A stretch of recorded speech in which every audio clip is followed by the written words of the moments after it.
Hola, ¿qué tal? Buen día. Espero que estén pasando esta cuarentena lo mejor posible. Mi nombre es Victoria Franquet, soy psiquiatra y médica legista y estoy difundiendo videos de salud mental general, no todo relacionado al coronavirus. Si ustedes quieren saber algo sobre salud mental y coronavirus, tienen en historias destacadas algunos posteos. En este caso me voy a referir a la esquizofrenia, porque me lo pidieron mucho en mensajes privados en una encuesta que hice en Instagram.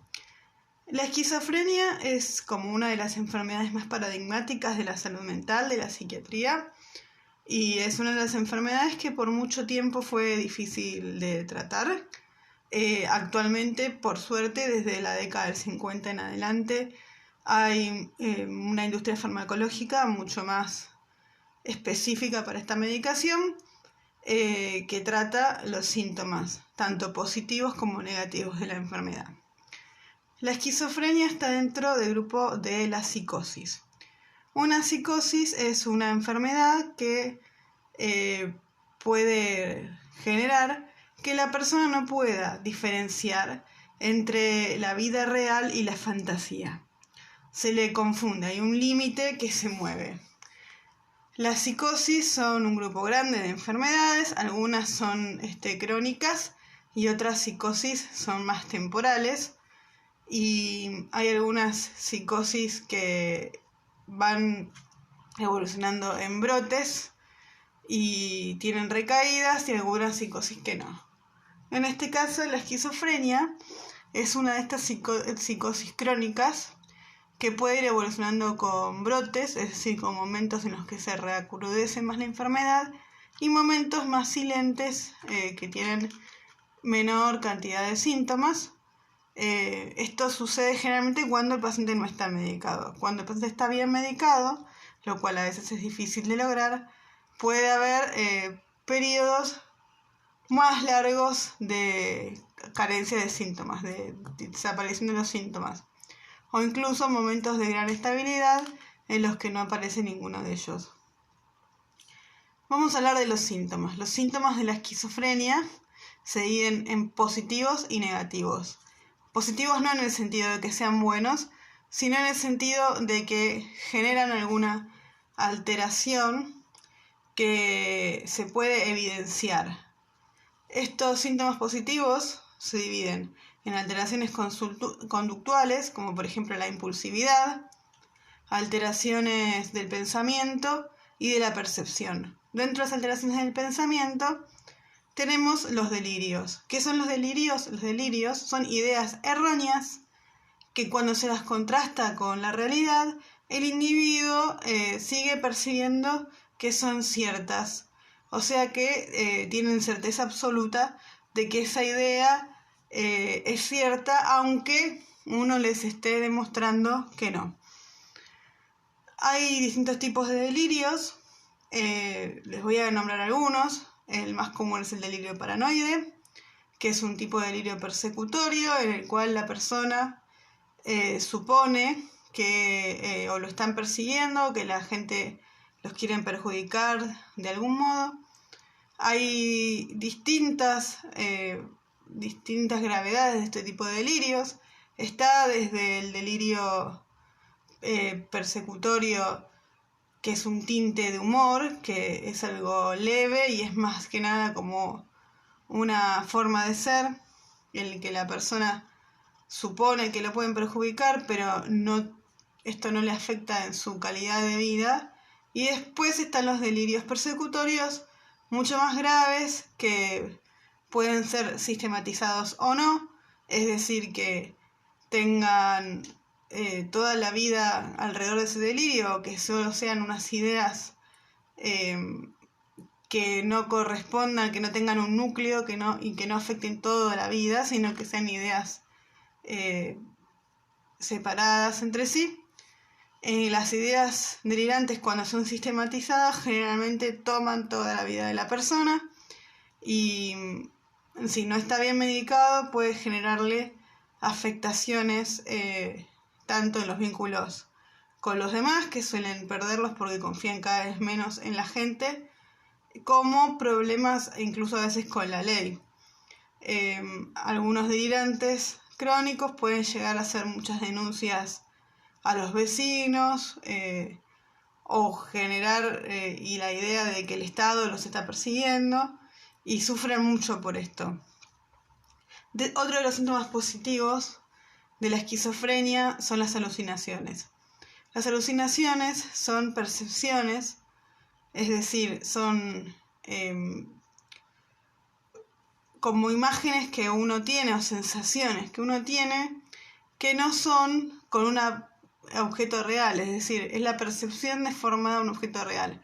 Uno puede ver o escuchar cosas o incluso sentir en el cuerpo o en el olfato que en realidad no existen, no están ahí. Y además una de las cosas graves que tienen las alucinaciones es que la persona también tiene la certeza de que están. Y como solo él lo puede percibir, esto afecta más o se agrava más con las ideas delirantes, pensando que en realidad la gente no es que no lo ve o no lo escucha, sino que ellos le están mintiendo. Por eso es tan difícil poder confrontar un delirio en una persona que tal vez está descompensada o no está tomando la medicación correctamente o no lo diagnosticaron aún. Después, dentro de la psicosis y dentro de las esquizofrenias particularmente, no siempre, pero a veces se puede dar el síndrome de Cotard, que es algo que me pidieron en posteos. Se puede dar en esquizofrenias y también en depresiones muy graves o trastornos delirantes que no son una esquizofrenia. El síndrome de Cotard significa el delirio nihilista, se llama, y es cuando la persona tiene la certeza de que no le funcionan los órganos o de que inclusive ya está muerto. Esto obviamente le trae muchos problemas porque una persona que piensa que está muerta no se cuida porque tiene un delirio tan grande que esto le toma todas las áreas de su vida y es un cuadro grave que hay que medicar sí o sí. Y después, dentro de los síntomas negativos que nombré antes, ¿se acuerdan que diferencié en positivos y negativos?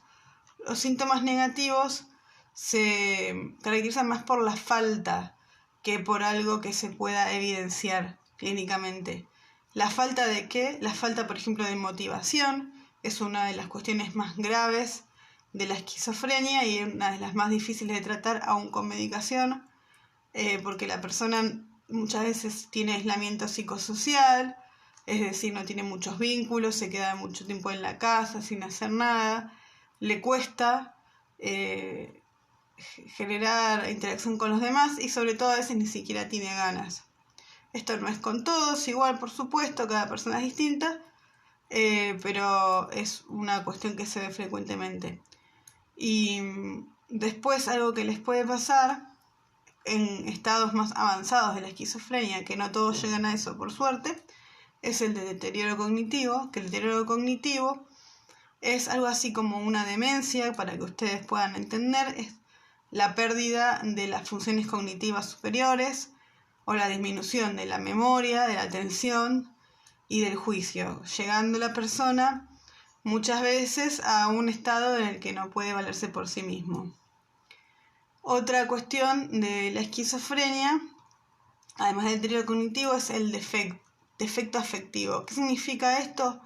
Que muchas veces la persona con esquizofrenia termina con el afecto aplanado, es decir, un afecto que no se ajusta a las circunstancias del entorno, sino que está más bien aplanado, no va variando según lo que le va pasando. Por ejemplo, puede ser que se muera un familiar muy querido, muy cercano, y la persona por esta carencia o esta dificultad de expresar afecto no lo sienta, pero no porque sean perversos o porque sean malas personas como mucha gente cree, sino que tienen esta gran dificultad de sentir y de empatizar, y esto por supuesto tiene que ver con que hay áreas del cerebro que tienen que ver con la conexión emocional que están alteradas. Esto me sirve un poco para hablarles de el porqué de la esquizofrenia. La esquizofrenia Obviamente en la historia ha habido muchísimas interpretaciones y teorías que iban desde que era un castigo divino hasta que esas personas que tenían la posibilidad de escuchar cosas tenían poderes. Más acá en la historia, la ciencia nos dice que la esquizofrenia es una alteración en el neurodesarrollo, es decir, en el desarrollo cerebral. Y esto pasa cuando es un embrión, la persona, o sea, desde muy temprano en su génesis.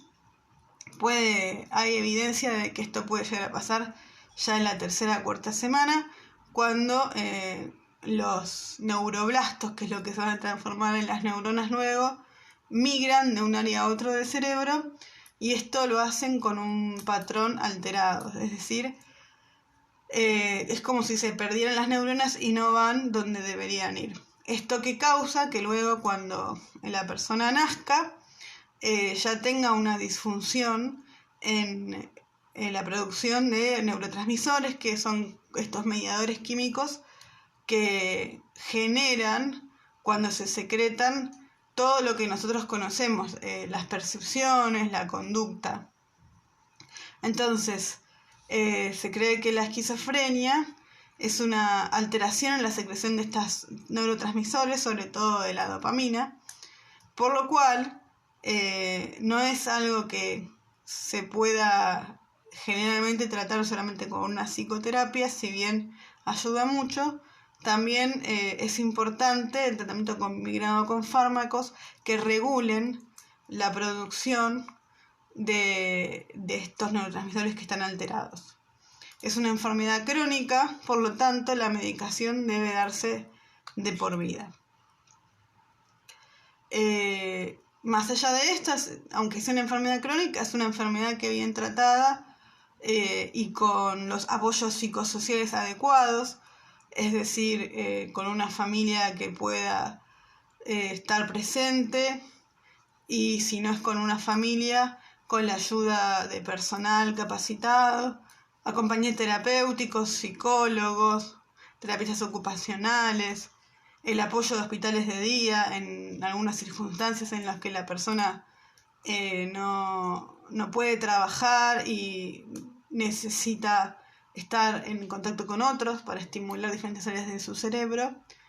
Con todo esto que les conté, muchas veces, si bien no se puede curar, se pueden paliar mucho los síntomas de la enfermedad, e incluso la persona puede llevar una vida muy cercana a lo que podríamos llamar una vida normal. Muchas personas incluso pueden tener vínculos familiares, pueden tener hijos y hacerse cargo de ellos, siempre y cuando estén bien medicados y tengan la contención adecuada. Y sobre todo tengan conciencia de la enfermedad, lo cual es muy importante, que a veces fallan estas personas que no se dan cuenta de que realmente tienen un problema, y no es que la gente los quiere molestar, sino que verdaderamente hay una falla neuropsiquiátrica que debe ser compensada con medicación. Perdonen por esto tan largo, pero bueno, por lo menos ya que estamos en cuarentena, creo que esta vez pueden escucharlo, son casi 14 minutos, no es tanto. Les pido por favor que en comentarios me digan si les quedó alguna duda y que compartan si les gusta y que le den like para que pueda llegar a mucha más gente. Soy Victoria Franquet y cualquier cosa me pueden contactar por DocChat, que es una aplicación que se baja, se puede hacer comentarios, se pueden hacer conversaciones por WhatsApp, tiene un horario muy bajo, y si es algo más complejo ya me contactan para hacer una videollamada y les puedo mandar las recetas por WhatsApp o por servicio de mensajería. Hasta luego, y espero que la próxima vez que nos veamos pueda ser cara a cara, pero mientras tratemos de soportar esto lo mejor posible. Incluso sé que algunos hasta lo están disfrutando. Los felicito por eso. Muchas gracias y espero su interacción. Adiós.